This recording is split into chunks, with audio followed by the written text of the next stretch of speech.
think it's time for us to go right.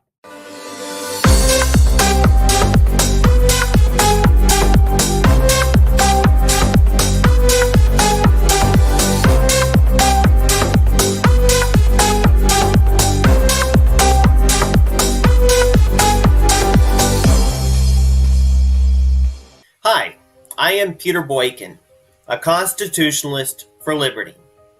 As a proud Republican and strong supporter of Donald Trump, I echo a vital message I hope you will hear. The essence of conservatism lies in defending our nation, safeguarding our constitutional rights, and preserving the principles of limited government. My call comes with urgency, as I today and every day urge my fellow Republicans to embrace diversity, uphold the values of the Constitution, and unite under the banner of liberty.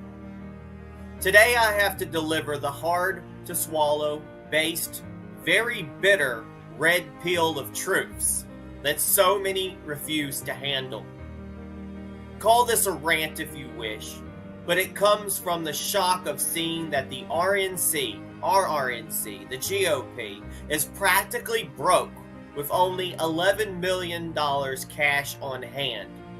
That might sound like a lot, a fortune to many, and to me. But for one of our two major parties in our political system, that should come as an alarm and a question. Is the GOP in its 11th hour? Let's go over some facts. Our party keeps losing membership and refuses to grow.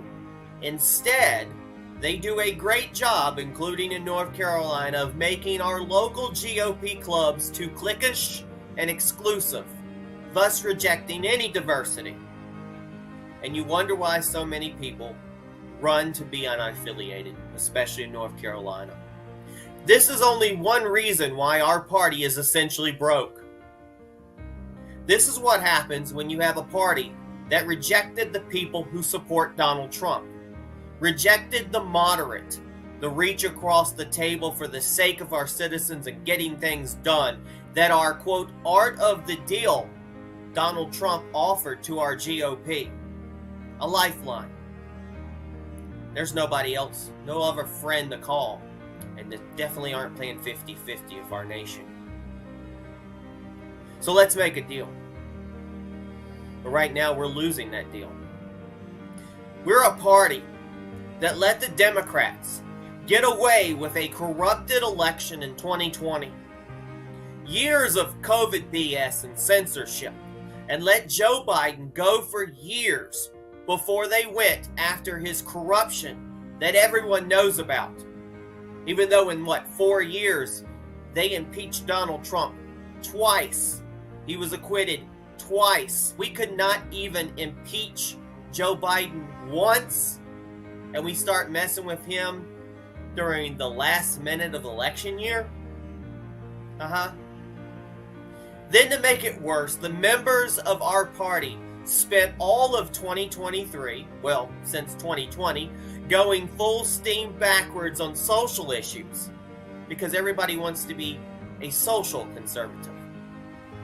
They bitched about beer cans and transsexuals and the reigniting of the hatred for equality for the LGBT community and generalizing whole groups of people. I don't like being called a demon, and I'm sure a lot of other people do not like to be called a demon and called out their names, and this whole spread of rhino this and rhino that. People are tired of it, and they wonder why people are leaving the GOP. Thus, forsaking the core values of our Constitution, a party that lets, once again, as warned by many including Barry Goldwater, that letting the evangelical far-right wingers spread theocracy instead of democracy, or a republic, would be the death of the Republican Party. We now live in a world where too many Republicans have ignored our need for limited government, for less government intrusion, but instead agrees with the Democrats that we should allow Congress and the President the right to throw out our First Amendment rights by banning apps like TikTok because, quote, the Chinese own some of it, yet ignore how the Chinese have their hands in everything. Yet Congress is so technologically ignorant, they don't even understand the implications of letting the power to end platforms get in the power of the wheelhouse of the government, and how dangerous that is to our First Amendment and to our constitutional rights in the wrong hands.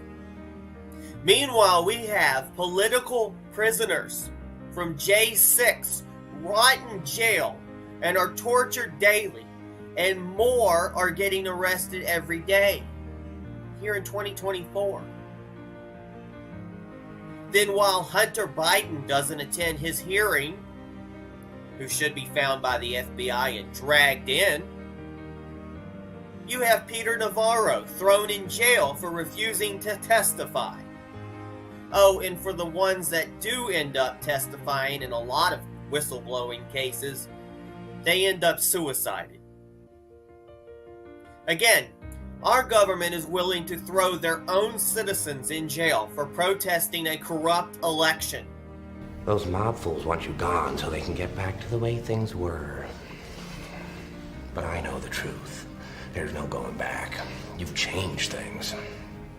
Even if quite a few protesters went too far, and they did, they certainly don't get the same treatment that protesters on the left, such as those that took over Seattle, did, or Antifa, who set fire to the streets of D.C. and other cities, broke windows and destroyed cars and hurt and murdered people, and BLM, who did all of that and more. And they got away with a tap on the shoulder, a slap on the wrist.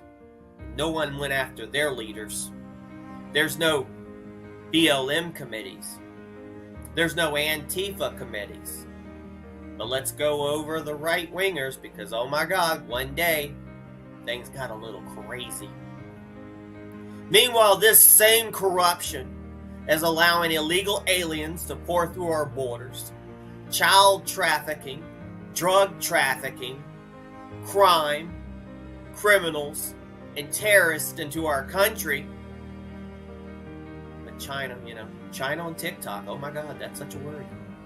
While they're rolling out the red carpet, putting them up in fancy hotels, giving them luxurious food, brand new PlayStations, video games, and Visa cards with money on it, our J6 political prisoners, many of which are veterans, rot in jail, and over a third of our nation's homeless are veterans. That's putting America first, right? On top of that, our former and should-be current President Donald Trump is being dragged into court by court by court by court with every law book they got thrown at him, while the corrupt legal or illegal system ignores the laws. The laws of the books, the laws of the land. They just wing it and lets corrupt protesters do what they want. All to get rid of Donald Trump's wealth and his sanity. And they have tapped and tapped and tapped away. You know what? Maybe the left's protesters are correct. There is no justice if there is no peace. No justice, no peace. All of this is going on while conservatives, quote conservatives, don't even know what, quote, conservative means anymore. And they are more than willing to elect in primaries and general elections any slick politicians who are great at manipulating those that don't know what the hell is really going on. Ones that will put out the meaningless sound bites and the ones the things that the average Republican voters want to hear. The good things. The care-me-nots.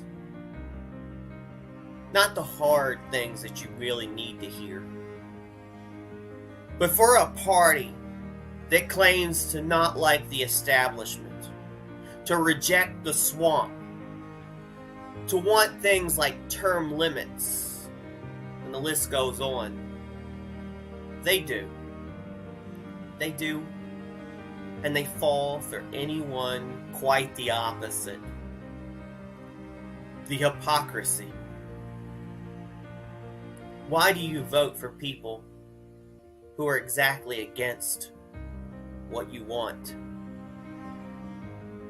I've ran, a few times now? I don't know if I'll ever get elected. Because I'm going to tell you the truth. I'm not a quote politician. I'm going to tell you how it is. I'm active on social media. I'm all over social media. I exercise my First Amendment of speech. And I know it pisses a lot of people off. And do I care? No. Because I'm trying to defend and conserve our rights, our way of life. That makes me more conservative than most of y'all. I myself I'm a registered Republican, and I am a constitutionalist for liberty. And I know what I stand for, and I can defend what I stand for. I am a free, independent thinker, and for that, I can be an outcast. I can live with that, but it will not stop me from fighting for our future and what's right. And if I have to throw a few political hand grenades for people to wake up, I will. So all this talk of, quote, go woke, go broke, how has this helped the GOP donations? Why are they broke? Well, one thing, our economy is shit. They haven't tried to fix it. They haven't put America and Americans first. And instead it's one whole blame game between the left and the right. And when that doesn't work in the Republican Party, we spend the rest of the time working a rumor mill, becoming Karens and attacking on one another. I mean, people didn't like our chairman. People don't like our senator. You confront people. Why? They don't have an answer. Because somewhere down the line, they've been told that somebody you don't like, or they're a rhino, or some other lame excuse. But they don't even know why they're against somebody. But that's just politics being politics, right? Well, that's all right then. That's just politics being politics, right? Well, that's all right then. That's just politics being politics, right? Oh, well, that's all right then. Now, I said it earlier. I saw all to the same quote on Twitter. That's where I got it from. And this is what I said, and the other person said the same thing. I don't even feel like the United States has a government anymore. It's just a criminal organization looting taxpayers for trillions, greenlighting an illegal alien invasion, and acting as accomplices to foreign subversion by the communist Chinese.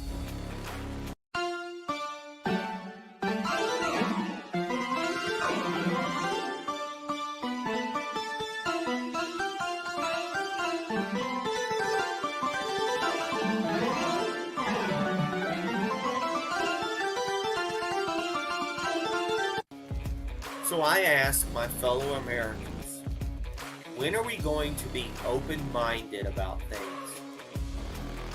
When are we going to start solving issues? And there's a lot of issues. There's things I hadn't even touched on. When are we going to be like our founders and sit at a table with our different ideas and views and more and work things out? When?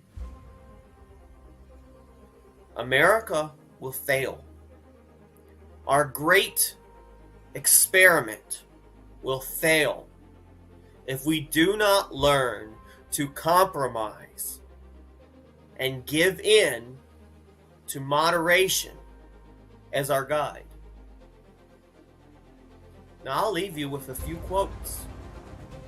A nation divided against itself cannot stand. Sam Houston said that right before. A house divided against itself cannot stand. Abraham Lincoln said this many times. Those that fail to learn from history are doomed to repeat it. Winston Churchill. The person who agrees with you 80% of the time is a friend and an ally, not a 20% traitor. Ronald Reagan. You should really be taking that to heart. We have these Lincoln-Reagan dinners all the time. And it's time for us to come together as one united people. Donald Trump. In a landscape fraught with division and discord, I asked for other constitutionalists for liberty, like myself, to stand as a beacon of unwavering principle. Put your foot down and your commitment to constitutional conservatism. That's conservatism. Defend your unwavering support for liberty. And hear my impassioned plea for unity as we navigate the turbulent waters of contemporary politics. Heed my words and remember the timeless wisdom of our forefathers for embracing moderation, fostering inclusivity, and honoring our constitutional heritage. We safeguard the future of our great nation. And I end with my personal declaration. Go right, think right, do right, and then you will be right. God bless you. I hope you share my words and take heed, because I absolutely do not want the answer of our GOP in its 11th hour to be an answer of yes, not even maybe. I want it to be a resounding no, but it's up to you.